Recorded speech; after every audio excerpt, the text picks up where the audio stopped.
Ada satu kenyataan pahit yang jarang dibicarakan secara jujur di dunia pertanian. Banyak petani bekerja keras hampir setahun penuh. Panen datang membawa uang yang terlihat besar, tapi 3-4 bulan kemudian, tabungan kembali kosong. Saya tidak sedang menghakimi, saya juga pernah ada di fase itu. Panen terasa seperti hari raya, uang masuk sekaligus, lalu perlahan mengalir kemana-mana. Biaya hidup, utang kecil, kebutuhan mendadak, perbaikan alat, sampai akhirnya kita sadar, hasil panen habis tanpa jejak yang jelas. Data sederhana dari beberapa koperasi tani menunjukkan pola yang mirip. Lebih dari 60% petani tidak memiliki pemisahan jelas antara uang panen, uang operasional, dan tabungan pribadi. Akibatnya, uang hasil panen diperlakukan seperti uang bulanan, dipakai tanpa rencana jangka menengah. Di sisi lain, biaya hidup terus naik. Inflasi bahan pokok, pupuk, dan kebutuhan rumah tangga tidak menunggu musim panen berikutnya. Artinya, jika pengelolaan tabungan tidak berubah, maka setiap panen hanya menjadi siklus lelah yang berulang, bukan pijakan untuk naik kelas. Masalah terbesarnya bukan di kecil atau besarnya hasil panen. Masalahnya ada pada cara kita memposisikan uang panen itu sendiri. Apakah dia hanya uang lewat, atau benar-benar kita perlakukan sebagai aset sementara yang harus dijaga, diarahkan, dan ditumbuhkan? Jika ini terus dibiarkan, risikonya nyata. Bukan hanya soal kehabisan uang, tapi juga kehilangan peluang. Peluang menambah lahan, memperbaiki sistem tanam, menyiapkan dana darurat, atau sekedar tidur lebih tenang saat musim sulit datang.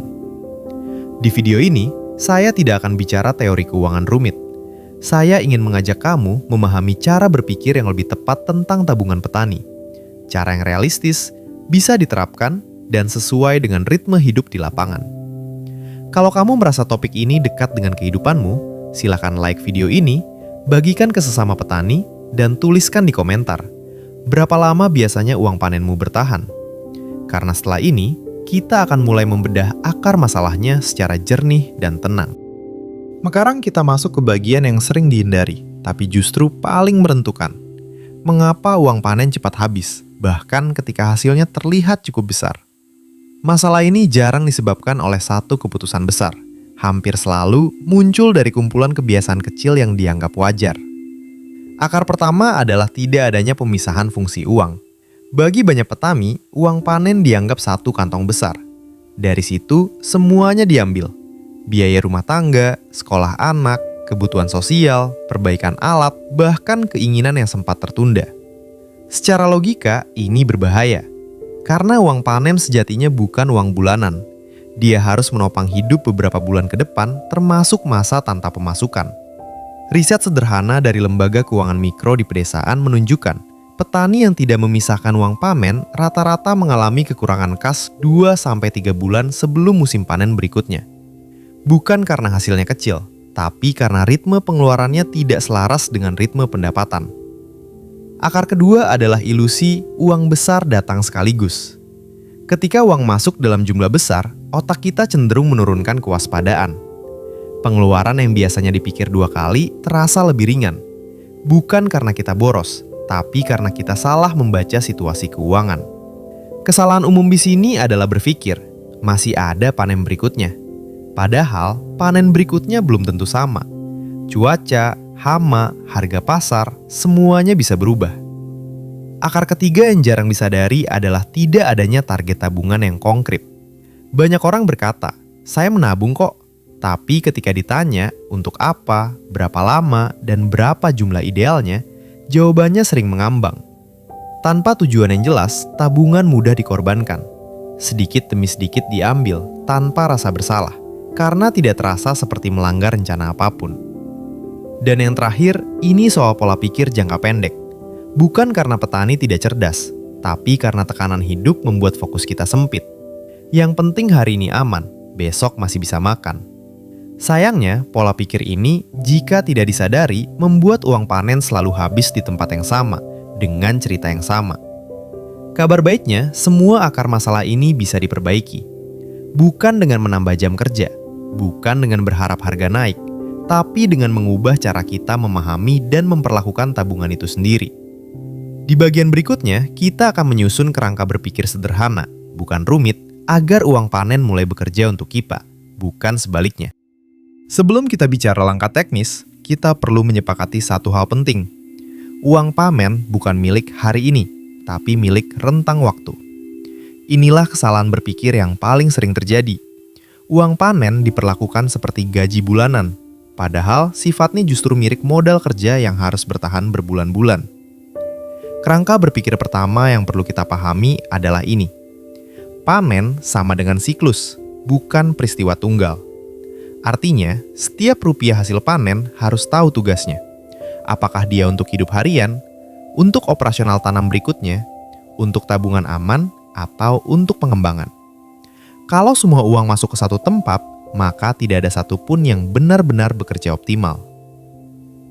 Kerangka kedua adalah pemisahan berdasarkan fungsi, bukan jumlah. Banyak orang berkata, uang saya tidak cukup untuk dibagi-bagi. Padahal justru karena tidak dibagi, uangnya cepat habis.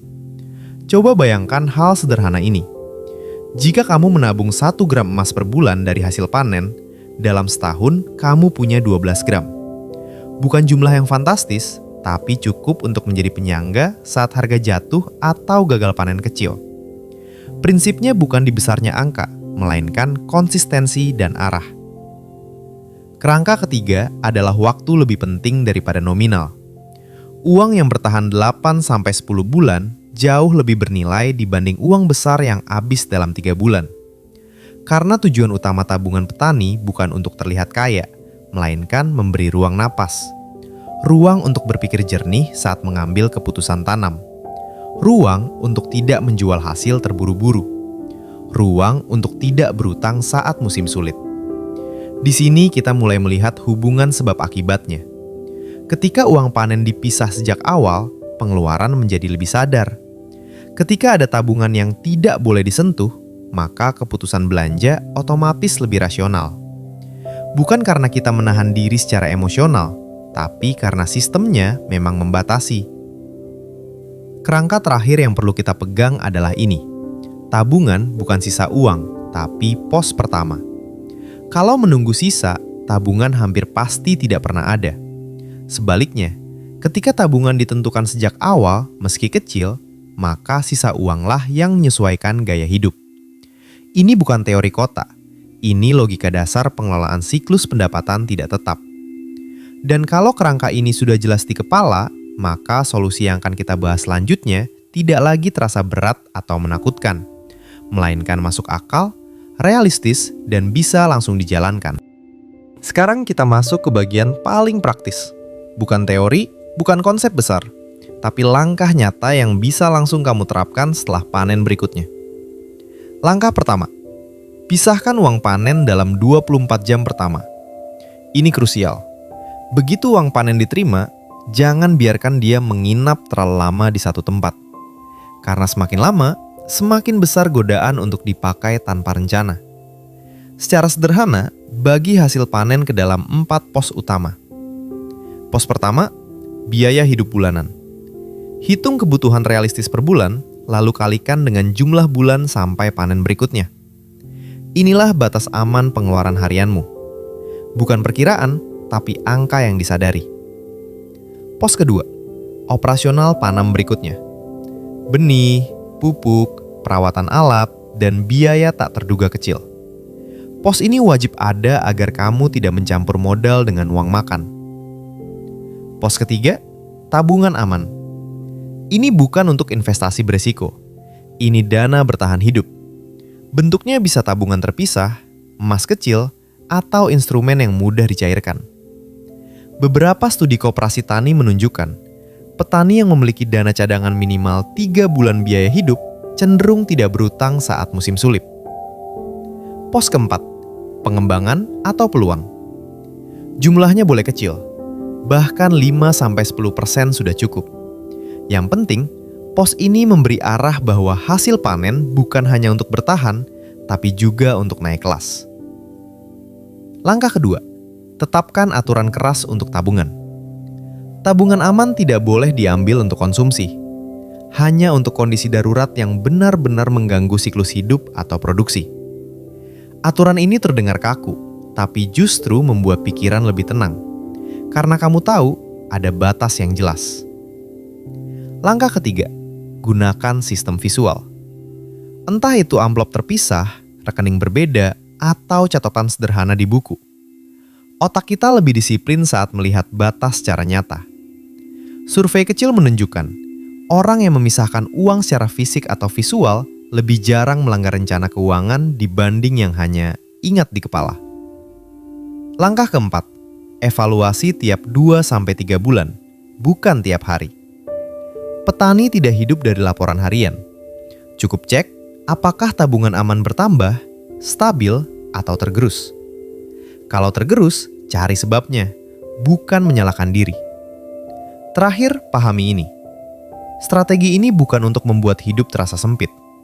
Justru sebaliknya, untuk membuat ruang gerak lebih luas dan keputusan lebih tenang.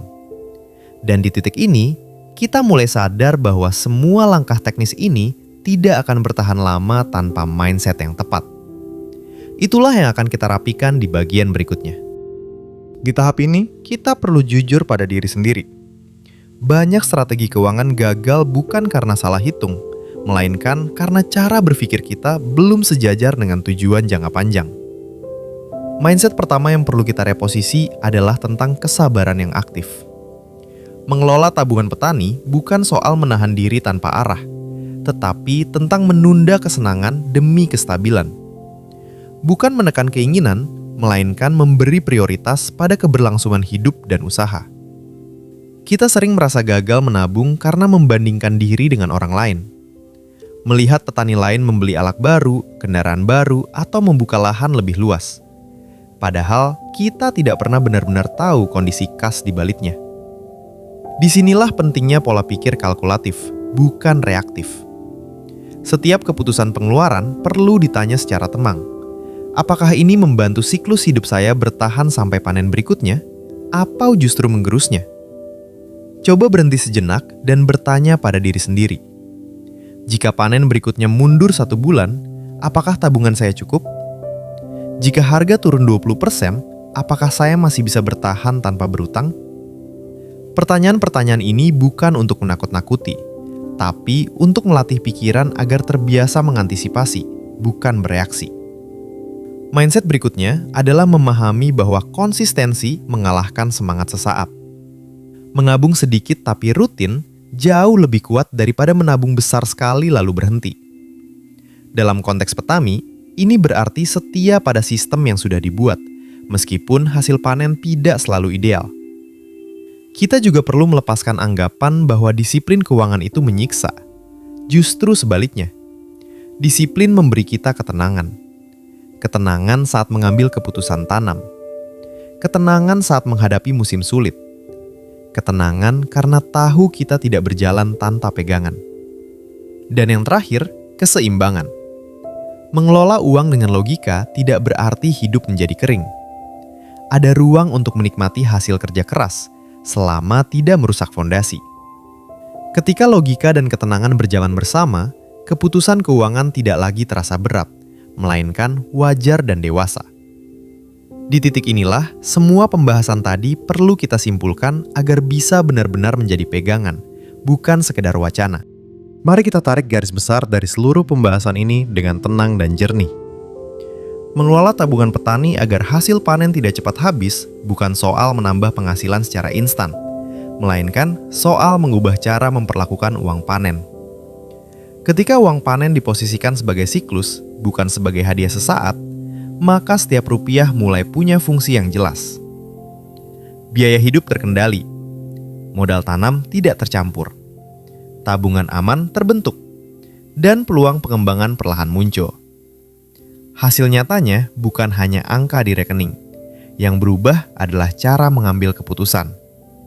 Kita tidak lagi tergesa-gesa menjual hasil, tidak mudah panik saat harga turun, dan tidak langsung berutang ketika ada kebutuhan mendadak. Strategi ini juga memberi satu hal yang sering dilupakan, ruang bernapas. Ruang untuk berpikir jernih, ruang untuk merencanakan langkah berikutnya, ruang untuk hidup lebih seimbang antara kerja keras dan ketenangan. Sekarang, saya ingin mengajak kamu berhenti sejenak dan berpikir. Dari semua langkah yang kita bahas, bagian mana yang paling realistis untuk kamu terapkan dalam panen berikutnya? Apakah pemisahan pos? Atau mulai menetapkan tabungan aman meski kecil? Tuliskan pemikiranmu di kolom komentar.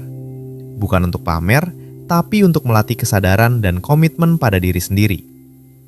Jika menurutmu pembahasan ini relevan, bagikan ke rekan petani atau keluarga yang sedang menghadapi masalah serupa. Dan jika kamu ingin diskusi seperti ini terus berlanjut, dengan sudut pandang yang tenang, rasional, dan membumi, silakan subscribe channel ini. Karena di dunia pertanian, yang paling kuat bukan yang paling besar hasilnya, tetapi yang paling siap secara perhitungan dan tenang dalam melangkah.